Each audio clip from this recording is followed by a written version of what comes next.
In the last class, we have seen p-n junction diode and its characteristic curve, that is with the forward biasing how the current rises almost exponentially, and in the reverse voltage when it is applied, it is current is almost 0 except for the reverse saturation current due to minority carriers.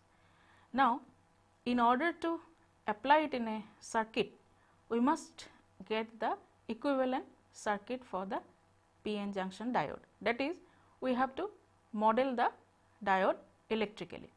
So, we will be now considering the circuit model for a p-n diode. Now, the diode equivalent circuit is a combination of elements properly chosen to best represent the characteristics of a device in a particular operating region. So, we have this p-n junction which is formed from p-type and n-type materials on silicon or germanium semiconductor, and this is the diode symbol that we have known in the last class. Now, we have to now form an equivalent circuit by a combination of electrical elements, but these components must be properly chosen in order to represent the characteristic which is shown by the diode, and that should be also in the operating region where we are going to apply the diode. So, now how to form the equivalent circuit model for a diode? If we consider again the characteristic of a diode, the forward region we will be seeing this curve which is a non-linear curve up to the threshold voltage 0.7 volt.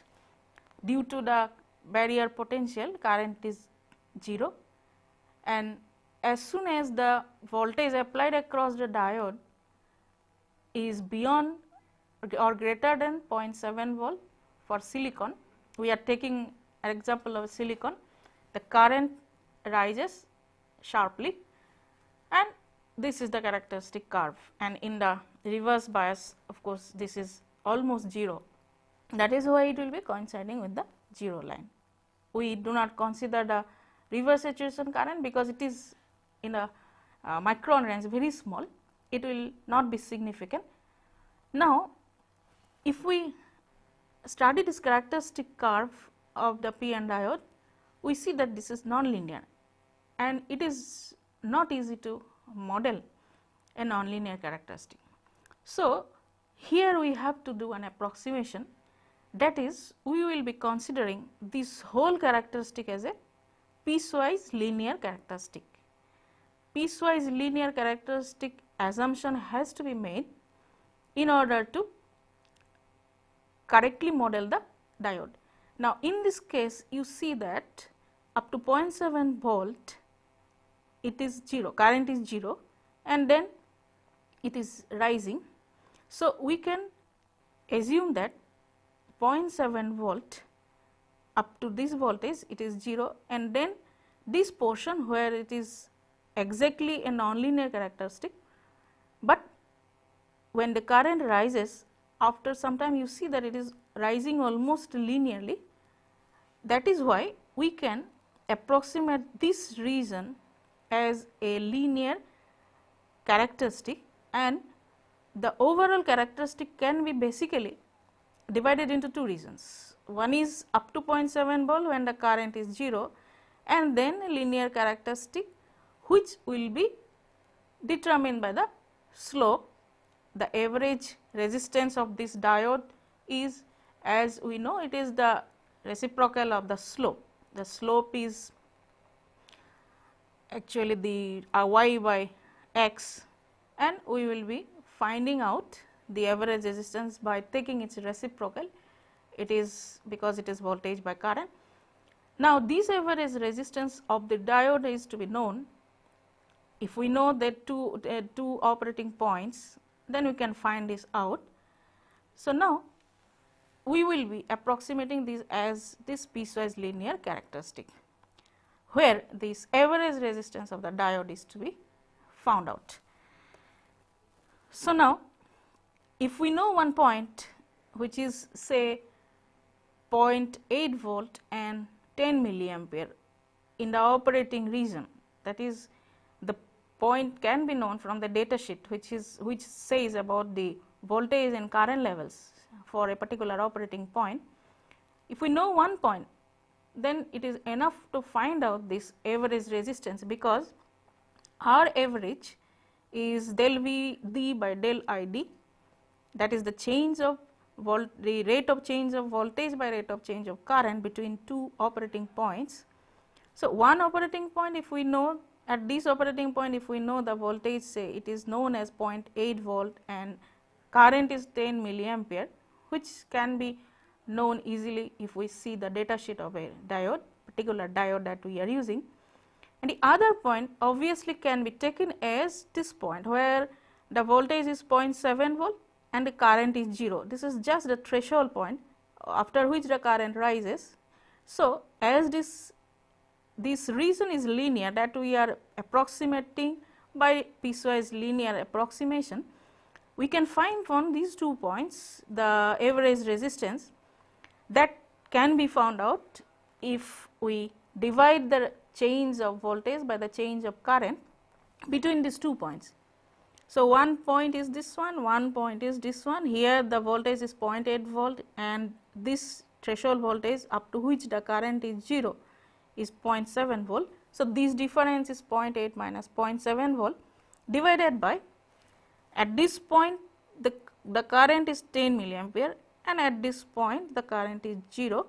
So, this difference between the currents at the respective points is 10 milliampere minus 0 milliampere, which is nothing but 10 milliampere. So, we get this ratio between 0.1 volt divided and the 10 milliampere, that will give us 10 ohm. So, the average resistance for this particular case we can find out as 10 ohm. So, this is the average resistance, or the order of this resistance of a diode is around this ohm, that is it will be in the order of ohm. So, here we have got 10 ohm. So, now the information of this average resistance and this cut-in voltage or threshold voltage, which is 0.7 volt around for silicon and 0.3 volt for germanium. So, these two things are enough information to model the diode, that is the cut-in voltage and this average resistance.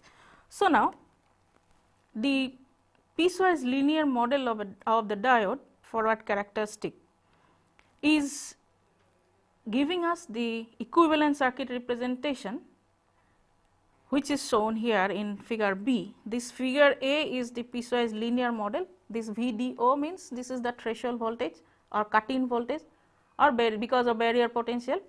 So, up to this the current is 0 and then this is a piecewise linear approximation that we have done, where the slope of this line is 1 by RD. This is the average resistance of the diode. So, this straight line is having a slope of 1 by RD. That is enough for finding out the equivalent model. So, now if we draw the equivalent circuit for this piecewise linear model of the diode, we show it by these two things. One is this cut-in voltage and one is this average resistance, and the direction of conduction in the diode is shown by this ideal diode symbol.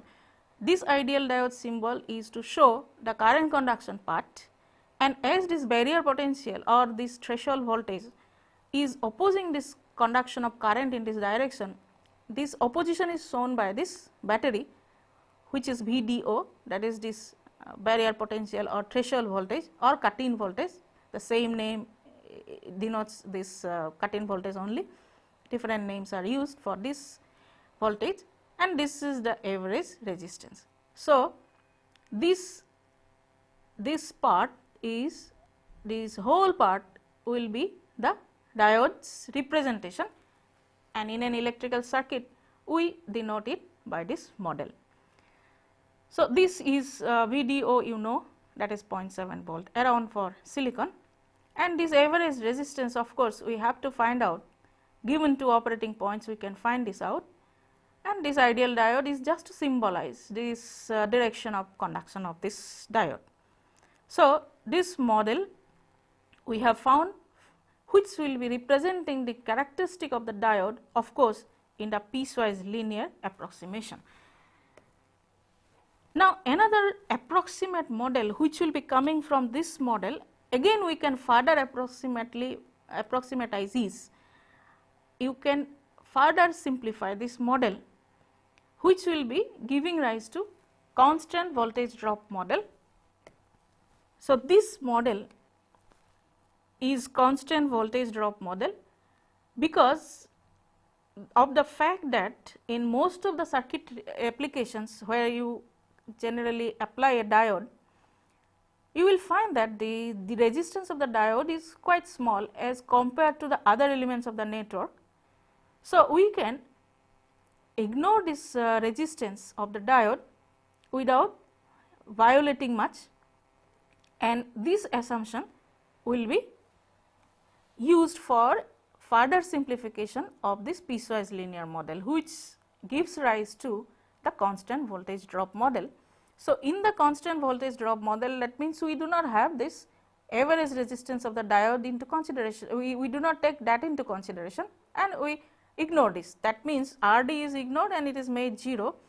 So, we have in the characteristic, if we now see, there will be this 0.7 volt for silicon, which is the threshold or cut in voltage, and the characteristic curve will be rising vertically because this resistance is 0, it will be rising to infinitely high current, and this is the representation we get after simplifying the piecewise linear model with the assumption that RD is 0, which can be ignored or neglected. So, our now new characteristic which will be boiling down from this earlier piecewise linear model is this one. Now, to represent this model, we have only to represent it with this cut in voltage, which is 0.7 volt for silicon, and of course, this ideal diode will be there to denote the flow of the current while the diode is conducting. So, here this RD will be absent. So, this is the simplified or constant voltage drop model, and this model is very much used in practical circuits, and here of course, this resistance is not there. So, the model becomes very simpler, and in the cases where the calculation of current is not so much important and only the application of diode is important, that is for example, in rectifier circuits where we are concerned about the effect of using the diode, not the exact calculation of the currents as such, then we can use this model, and this is mostly used in those cases. And that is where, that means we are getting now equivalent circuits, 3 equivalent circuits, that is one is the ideal, of course, ideal assumption where the characteristic will become like this, that means it will be 0 up to cut in, up to when the applied voltage is reverse biasing the diode, it will be totally 0 current, and when it is just increases beyond this 0, that means we apply forward bias, the current will rise immediately to infinite value and there will be no voltage drop across the diode. So, this is the ideal equivalent circuit for the diode, and other model which we have just now found is piecewise linear model. So, in this case, this characteristic will be obtained up to cut in voltage Vt, that is the threshold voltage 0.7 volt for silicon, the current will be totally 0 and then it will be rising, and the rise of this current will be determined by the slope, that is the average resistance, which is the reciprocal of the slope. This average resistance will determine the rise of this current. So, the current will rise as per the slope given by this average resistance. So, this is the piecewise linear model. So, this is first model, another model we have got, and further simplification for this from this piecewise linear model will be the constant voltage drop model. It is approximate equivalent circuit from the piecewise linear model. So, in this constant voltage drop model we have the cut in voltage 0.7 volt and the ideal diode will be denoting the conduction part of the diode. So, now in the diode circuit analysis, when you will be applying a diode in an electrical circuit having other components as well.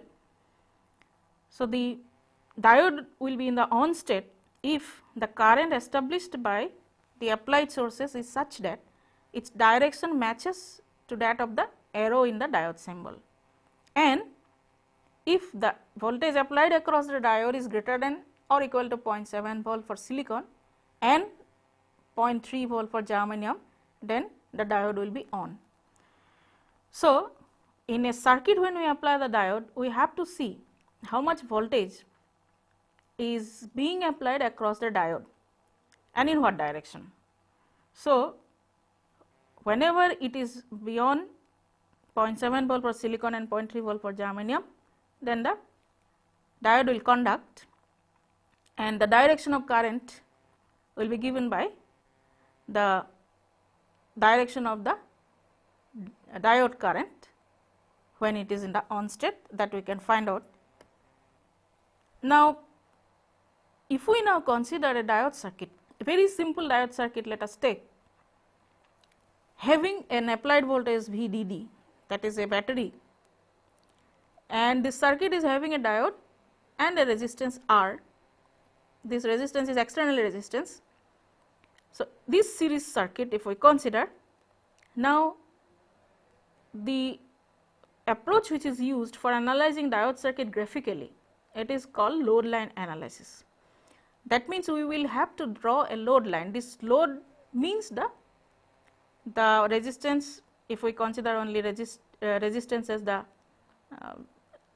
the component which is connected across this in the diode circuit, then it will be the load will be only resistance, and for simplicity we will be considering a resistive circuit, and of course, this is a DC circuit. So, only the component which will matter is resistance.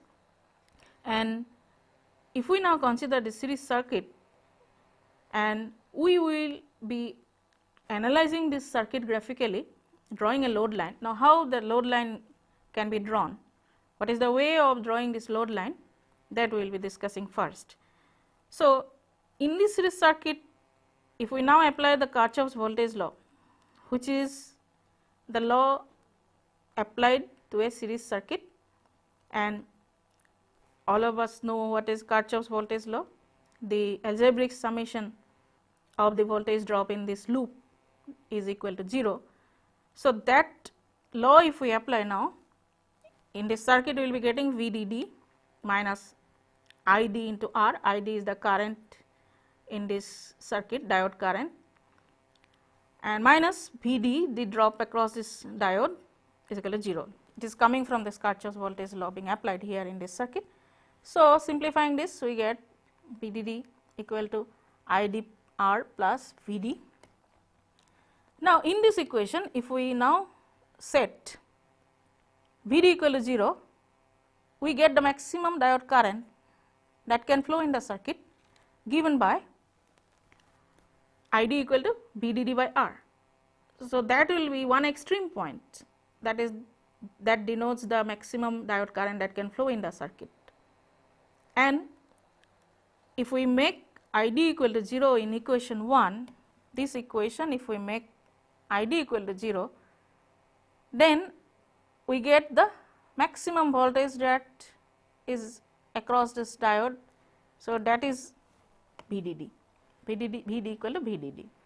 Now, these 2 points will be defining a straight line, because in order to draw a straight line we need only 2 points, and this straight line is called the load line. And if we now draw the characteristic curve and superimpose on it the load line, then there will be a point of intersection between these two graphs, and that intersecting point will be the point of operation of the system. That means, we can find the point of intersection and that point will denote the point of operation for this circuit. So, let us take an example and see. Before that, this is the characteristic, diode characteristic, this curve, exactly this plot will be the diode characteristic, nonlinear characteristic. Now, we draw the load line in the same plot, the same graph.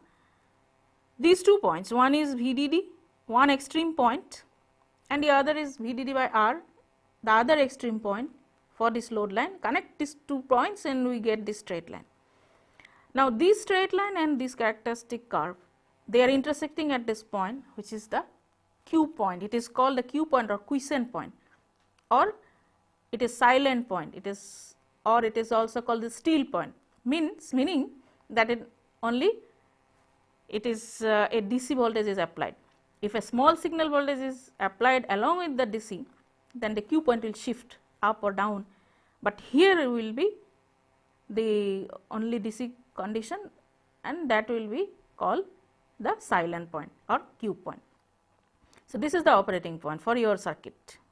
So, now if I project it on this from this Q point, if I project on the x and y axis, that is this voltage and current axis, I get these 2 points VDQ and IDQ, and these 2 points will determine exactly the Q point. What is the Q point? That point is determined by this voltage VDQ and the current IDQ. So, I know now the operating point having this voltage across this diode and the current through this circuit or the diode is IDQ. Now, if we change this resistance in the circuit, then of course, this slope of this load line will change. We will be getting a different load line giving a different Q point. For example, now if I consider a circuit, a series diode circuit given in figure 1, here the applied voltage VDD is 10 volt, resistance applied in externally in the circuit is 1 kilo ohm, and this is the diode, which is a silicon diode, it is mentioned here. Now, this diode which is used in this circuit is having this characteristic given by the figure 1b. This is the characteristic curve of the diode.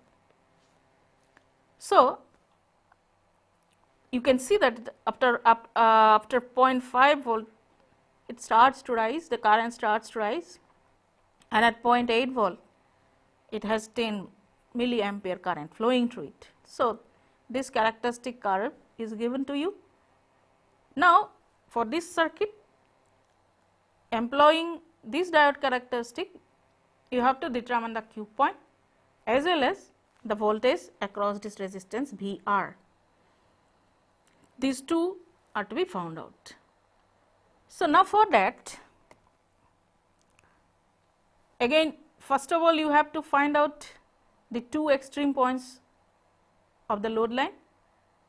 So, as we have already seen, the extreme current ID max will be given by VDD by R when you make this voltage drop across the diode 0, and for this particular example it is 10 volt by 1 kilo ohm. So, it is 10 milliampere, and VD max, this voltage can be found out making this ID 0, that is given by the applied voltage VDD. So, this is 10 volt. So, these 2 points are known now. We can now draw the load line. Let us do that. So, this load line is drawn. You see one point is 10 volt VDD max, maximum VD, and this point is ID max, that is VDD by R, which is 10 milliampere. Connecting these 2 points, I get a straight line. This is the load line, which is drawn along with this characteristic curve. So, as you can see here, the point of intersection between this characteristic curve and this load line is Q.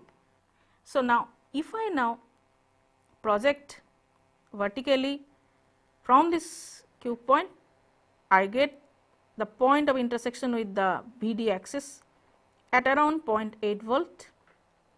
Of course, this has to be in scale. I mean, this whole plot has to be drawn to scale, only then the exact point of intersection can be found out, otherwise there will be an error. Now, if I project it on the other axis, current axis, here it intersects at around 9.25 milliampere. So, the point is defined, this Q point is defined by 0.8 volt and 9.25 milliampere. So, this is the operating point. That means, this circuit current at that particular operating point is 9.25 milliampere and the voltage across this diode is 0.8 volt.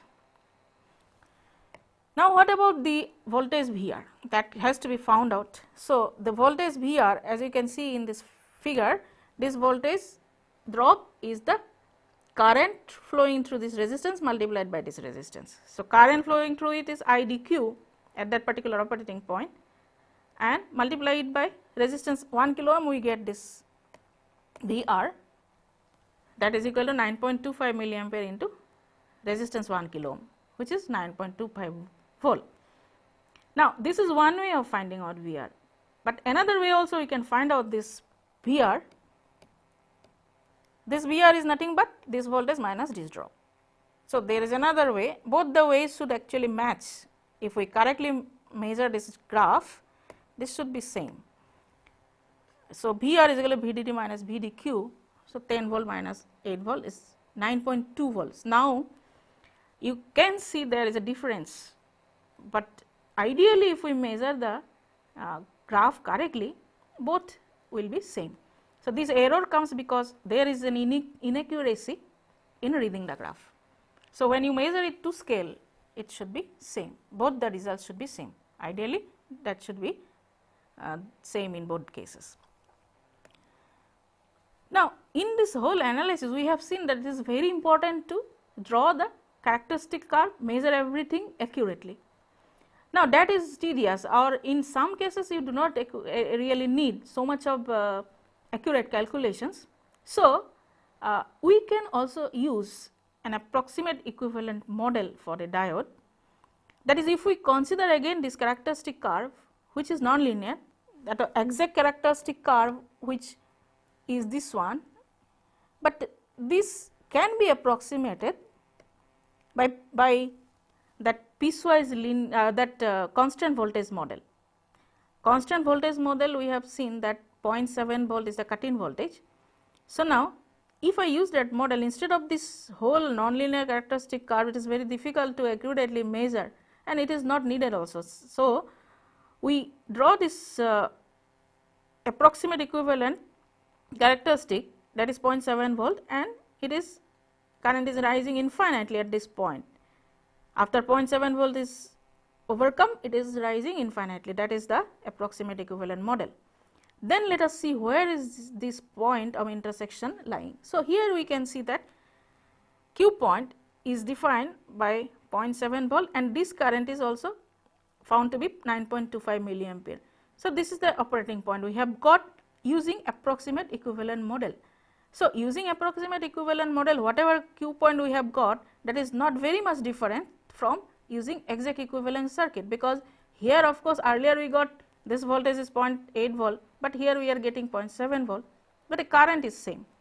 So, in this case we can see very clearly that using approximate equivalent model will also serve our purpose, and where this exact calculation of current is not required or exact calculation of voltage is also not required, we can very well approximately use this we can use this approximate equivalent model and carry on our analysis. So, you will be finding that in most applications this approximate equivalent model or constant voltage model is used. Now, what will happen if we use ideal model, ideal diode model? Then of course, this will be current will be rising at 0 point itself and the point of intersection will be at 10 volt. Of course, this is quite different than these results of approximate equivalent circuit, because if I consider this line and find out this intersecting point, the intersecting point is at 10 milliampere, sorry not 10 volt, 10 milliampere. So, 10 milliampere intersecting point current point we get, and voltage is 0, whereas in this case we have seen 0.7 volt and 9.25 volt. This is very much different from what we will be getting in ideal model. So, ideal model is practically not very much usable, and that also we will be using only when we just have to know the current conduction part. Then in that case we can use the ideal model. So, effectively we will be using mostly the approximate equivalent model. But this is of course what we are considering, it is about the DC signal, DC constant voltage. But what will happen if we have a small signal, AC signal superimposed on the DC voltage? Then of course our whole model will have some extra terms, not only the resistance, because whenever this change occurs in the voltage, then capacitance effects will come. So, there are two capacitance effects which will be present in a diode, those are known as the junction capacitance and the diffusion capacitance. So, junction capacitance basically is related to the space charge region, and the capacitance will be developed in the space charge region when the voltage across this space charge region or depletion region changes. Now, let us consider again the PN junction, go back to PN junction, and what will be the depletion layer width that we already know in an open circuit at PN junction. This will be the depletion layer width given by this expression that we have earlier discussed. Now, if we have forward bias this PN junction, as we know that this majority charge carriers, they will be repelled by this holes will be repelled by this positive terminal and electrons will be repelled by this negative terminal. So, they will be coming towards the junction, and in the process they will be neutralizing these ions, and as a result of which the depletion layer width will be reducing. That means, there will be less uncovering of the fixed charges. So, the depletion layer width reduces, and the depletion layer width will be now given by, in the expression earlier expression of open circuit, we will be having, instead of VBI we will be having VBI minus VF, because the potential barrier is now reduced, the potential hill is reduced by this voltage. So, as you can see, the depletion layer width is reducing, and if we consider the reverse bias case, the depletion layer width will be more, since more and more charge carriers will be attracted by this positive and negative terminal of the reverse bias. Electrons will be attracted away from the junction, holes will be attracted by this negative terminal away from the junction. So, uncovered charges of the ions will be more and more. So, charges will be more here, uncovered charges, and earlier the depletion layer width also will be affected, because now the voltage across this will be not VBI, VBI plus VR, this potential hill is now increased. So, now this is like, if you now visualize this width, there are charges on the right positive, there are charges on the left negative, which are fixed charges, and the charges are now the charges are changed, the number of fixed charges are changed by this forward and reverse voltage, because forward voltage will be reducing the number of charges accumulated on the depletion layer, and the reverse bias will be charging, causing more charges. That means, it is like a charging and discharging taking place along across a capacitor. So, if we consider it as a parallel plate capacitor, we can visualize it as a parallel plate capacitor having the width between the two plates, as if these are two plates, and width between these two plates is W depletion, and we have this in between material silicon, and so it is like a parallel plate capacitor, which is given by C is given by ESA by W depth. That means, it is given by the ES is the permittivity of silicon, A is the cross sectional area of the junction, which is of course perpendicular to this plane of the paper, and this is the W dip is the depletion layer width. So, if I substitute these values, I already know what is W dip. If I substitute these values, then for reverse bias PN junction, I am taking this case specially for reverse bias PN junction, because this junction capacitance will be dominant for reverse bias PN junction, not for the forward bias PN junction. So, this will be giving me after replacement the whole expression comes like this, and now in the denominator in the numerator, if we consider this whole term, I can replace it by Cj0, means the capacitance when applied potential is 0, open circuit. So, the whole term will be Cj will be Cj naught by root over 1 plus Vr by Vbi. This expression is just found out after simplification of this and replacing this above or the numerator part by Cj naught. So, we get a junction capacitance given by this. So, here Vr is the reverse bias potential, reverse bias or reverse voltage. This is the open circuit built in potential. So, this is called junction capacitance or transition capacitance also. This is very prominent in the case of reverse biasing PN diode. And there is another diffusion capacitance which is prominent for forward bias PN junction, and this diffusion capacitance CD is the rate of change of injected charge with voltage. And so, we get that if we consider the small signal model of a diode apart from the resistance, average resistance, there will be two other factors, one is junction capacitance, one is the diffusion capacitance. So, the overall circuit representation for small signal model will be this resistance Rd, small rd to denote that it is small signal resistance, and Cj, Cd, these two are the capacitances, junction capacitance and diffusion capacitance. So, now we have this small signal model. When you have a small signal along with the DC voltage, suppose I am applying, then we have to consider this model. But for the time being, we will be concentrating more on the DC voltage applied only. So, now let us do an example. You have a circuit given by this two there are two resistances, two diodes. You have to find out this current flowing through this diode D1, current flowing through this diode D2, as well current flowing in this through this resistance R1 and current flowing through this resistance R2. The voltage applied in the circuit is 20 volt, and it is given that the diodes are made of silicon.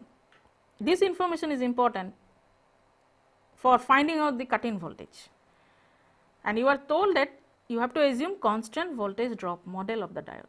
So, constant voltage drop model will have this cut-in voltage, as it is silicon, it will be having 0.7 volt cut-in voltage, and there will be no resistance considered in the diode, since the constant voltage drop model does not have the resistance in its model, that means it is ignored. So, let us now solve this example.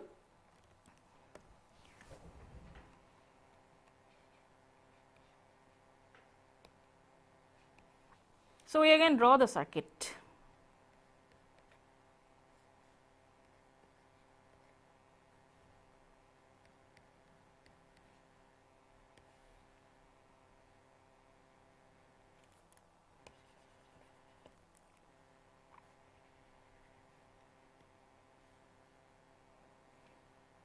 Here this voltage is given 20 volt, and this diode 1 D1, D2,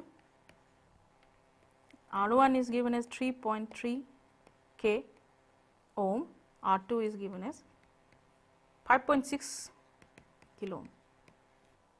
What will be the currents? ID1, ID2, IR1, IR2. This is the problem. You have to use constant voltage drop model. Now, first thing is to find out whether the diodes will be conducting or not. Now, as you can see, this 20 volt is applied, which will be forward biasing these diodes, and so this diode will be conducting. When the diode conducts, this will be 0.7 drop will be there, but then it will 19.3 volt will be available across this. I mean, this diode will also be conducting. So, both these diodes are conducting. So, that means we have now the current flowing in this diode also, this diode also. So, for that we have to now find out what will be the current. So, now the drop across this D1, which is VD1, say the drop voltage drop across D1 diode, and its constant voltage drop model, so 0.7 volt. Similarly, VD2, that will be also 0.7 volt. These two diodes are made of silicon, so they are same drop across them. So, now if we consider now the voltage drop across this resistance R1, this voltage drop between these 2 points is 0.7 volt. So, if we know this volt divided by this resistance 3.3 K, I can find the current IR1. So, IR1 is equal to VD2 by R1, and VD2 is 0.7 volt divided by 3.3 K ohm. So, this will be giving, this calculation will give you 0.212 milliampere. So, one current we have found out, that is IR1. Now, in this circuit, this part, this Kirchhoff's voltage law is applied. If we apply Kirchhoff's voltage law in this loop, that is 20 volt minus VD1, that is the drop across this diode, minus VD2 minus VR2, where VR2 is this drop, we get the KVL, Kirchhoff's voltage law, being applied. Use KVL in this loop, then using KVL we get 20 minus VD1 minus VD2 minus VR2, that is equal to 0. Everybody knows Kirchhoff's voltage law. What is it? Algebraic sum of the voltages around the loop is 0. So, we are just simply applying that. Now, you substitute VD1, VD2, that you know. So, 20 minus 0.7 minus 0.7 minus VR2 is equal to 0. So, what is VR2? We can now find out. 20 minus 0.7 minus 0.7, that is equal to 20 minus 1.4, and this is 18.6 volt is available across this resistance R2. So, now if I know this voltage, I can find this current IR2. What is this current? For VR2 divided by R2. So, IR2 is equal to VR2 divided by R2. Just substitute these values. 18.6 volt divided by R2 is given as 5.6 K. So, that will be 3.32 milliampere. This is the IR2. Now, what is left to find out? Let us see, ID1 is to be found out. This we have, ID2 we have also to find out. So, these currents are, we have found out IR1 and IR2 we have found out. Now, this current ID1 is same current IR2, because you see here the current which is leaving this positive terminal of this battery must enter this positive and negative terminal of this battery. So, ID1, the current which is coming out from this terminal is ID1. So, the current which is entering this terminal is IR2, this must be equal. So, your ID1 is nothing but IR2. IR2 we have already found out, and that is equal to 3.32 milliampere. Now, what is left is ID2. So, this current ID2 has to be found out. Now, come to this point and you apply Kirchhoff current law to this point. So, Kirchhoff's current law says that the sum of the incoming and outgoing currents at a node is equal to 0. So, what are the incoming currents and outgoing currents at this node? Incoming current is ID2, that we have to find out. Another incoming current is IR1, this is IR1, and outgoing current is IR2. So, this algebraic sum must be equal to 0.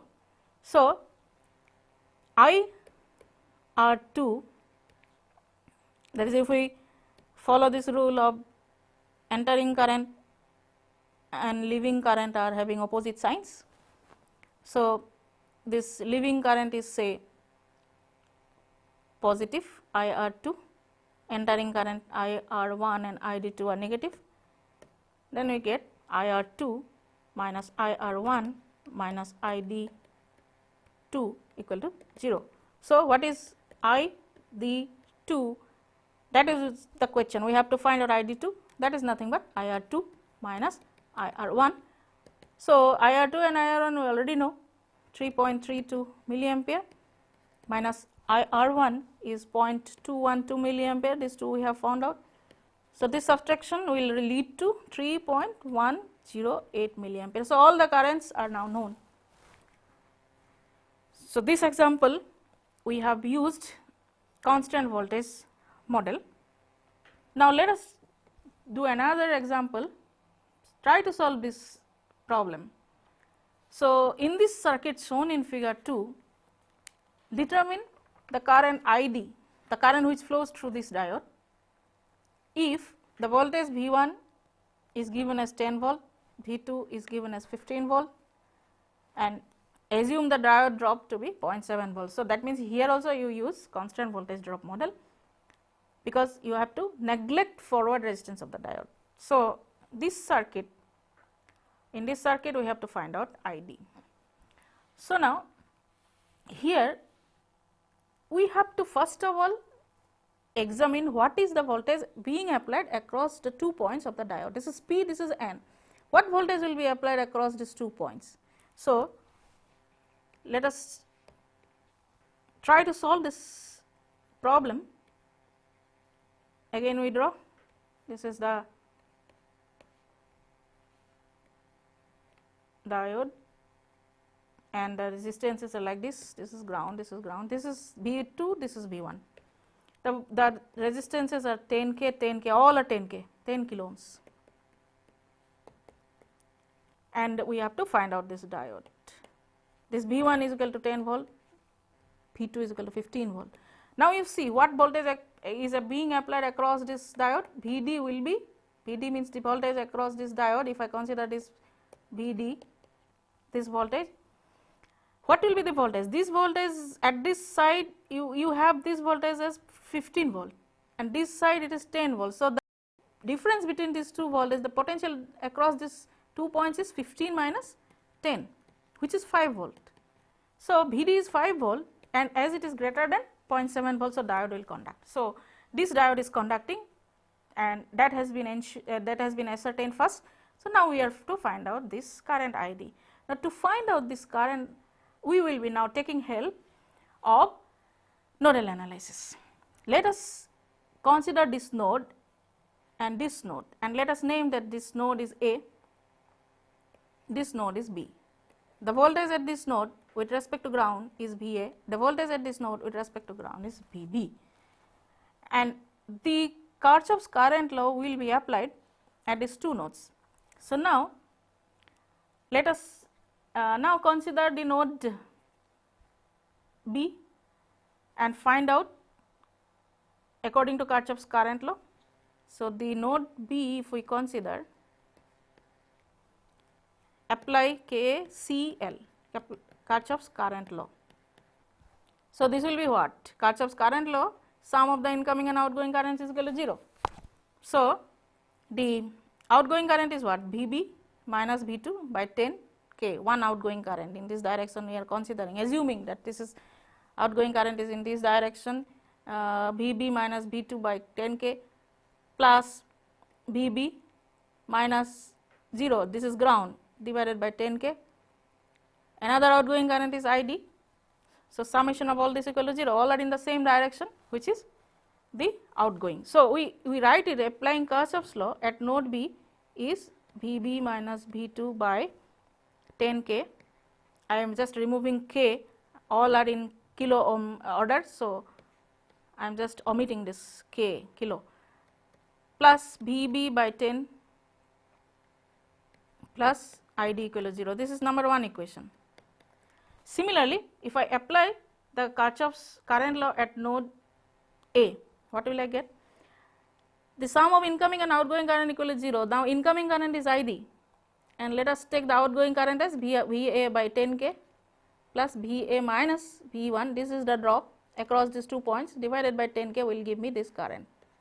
So, now this second case, this at node A, if I apply KCL, I get V A by 10, 1 outgoing, plus V A minus V 1 by 10, plus, it will be not plus if I consider the diode current I D, as it is incoming, it will be minus I D, that is equal to 0. This is number 2 equation. Now, we have to solve number 1 and number 2. I write number 1 equation again.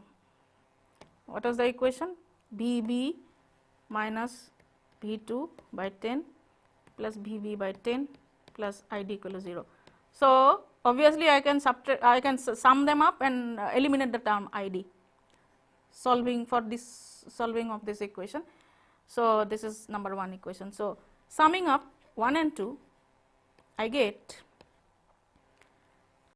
V B minus V 2 by 10 plus V A by plus V B by 10, this and this will cancel, plus V A by 10 plus V A minus V 1 by 10 equal to 0. So, now again we see that this V 2 and V 1 we know. Another thing we notice here is that what is V A? V B minus this drop is 0.7. So, V B minus 0.7, the diode drop, that is equal to V A, the difference in the potential. So, V B minus this drop is equal to this potential. So, we can now replace this V A in terms of V B minus 0.7, constant voltage drop model we are using, and also we know that it is given V 1 is equal to 10 volt, V 2 is equal to 15 volt. All this if I substitute in this equation, now I can solve it. I will be now having from equation 3, I will be having V B minus V B by minus V 2 is equal to 15. So, V B minus 15 by 10 plus V B by 10, keep V B as V B, I will be substituting V A, plus V A is V B minus 0.7, here I substitute, I want to keep only one unknown, plus V A is V B minus 0.7. So, V B minus 0.7 minus 10, V 1 is 10 divided by 10 equal to 0. So, here you see only 1. So, now here only one unknown is there, which is V B. So, now we can very easily solve this. So, it will be further simplified, V B by 10 minus 1.5 plus V B by 10 plus V B by 10 minus 0.07 plus V B by 10 minus, that is 10.7 by 10 is 1.07, that is equal to 0. So, I get 1, 2, 3, 4 V B by 10, and the other side if we do this calculation, I will be getting 2.64. So, that gives me V B equal to 26, this 10 into 22.64 is 26.4 divided by 4, that is giving me 6.6 volt. So, now I get V B equal to 6.6 volt. If I know V B now, I can find out what is I D, because if you look back, what is this I D? If I substitute here in this case, I mean here I can substitute V B, which I have found out So, what will be ID? ID is just transfer all this left side to the right, it will be V2 minus Vb by 10 minus Vb by 10. ID is equal to V2 minus Vb by 10 minus Vb by 10. So, just replace these values, V2 minus Vb by 10, V2 we have already given in the circuit as 15 volt. So, 15 minus Vb we have found out 6.6 volt, right. So, divided by 10 minus again Vb by 10, 6.6 by 10. So, that is what, 10 in the denominator and the numerator, 15 minus 6.6 minus 6.6. Do this calculation, it will be giving you the numerator as 15 minus 13.2 by 10. So, you will be getting 1.8 volt in the numerator. In the denominator, you just remember that 10 is 10 kilo ohm actually. I have omitted the kilo in the early stages. So, now voltage by kilo ohm will be giving the unit in milliamps. So, what will be the result? 0.18 milliampere. So, now my ID diode current which I have got is 0.18 milliampere. So, this in this example we have taken help of only the primary basic laws or principles, Kirchhoff's current law, Kirchhoff's voltage law only we have been using. So, in the diode circuits also, I mean whenever you analyze the circuit, all those basic primary laws, fundamental laws of electrical engineering like Kirchhoff's current law, voltage law, nodal analysis, all these will be applied, and the diode should be replaced by its model to fit into the circuit. It is not a physical diode now we will be considering the equivalent, approximate equivalent model of the circuit, that is the electrical circuit which will be representing the diode. So, now today we have learnt about how modeling is done on the physical diode, PN junction diode. Approximate equivalent model of the diode has been derived, which is most commonly constant voltage model that is being used in electrical analysis of this circuits having diode. When you have to only consider the diode as an in application only, that is we are not so much very much concerned how accurately we find out the currents and voltages, that if it is not a prime concern we will be using approximate model, and even approximate then the constant voltage model is the ideal model of the diode, which is of course very basic, and it will be only used for those cases of circuits when the applied voltage is much more, or the other components of the circuit is much higher in values than the resistance of the diode. Then we will be ignoring the diode resistance, we will be only considering the ideal model of the diode without considering the cut-in voltage as well as the resistance. Only we will be using it as a switch, like it is either conducting or non-conducting. In that aspect we will be using ideal diode, but generally we use constant voltage model. So, we will use this model, constant voltage model, as well as the ideal model, as well also the linear, piecewise linear model of the diode. If it is mentioned what is the average voltage, average resistance, it is mentioned, then we will be using the piecewise linear model. If the compulsion is there that we have to use the average resistance also, otherwise we will be sticking to the constant voltage drop model of the diode, and we will be next going into the detailed discussion on application of diode in the circuits like rectifier circuits, etc.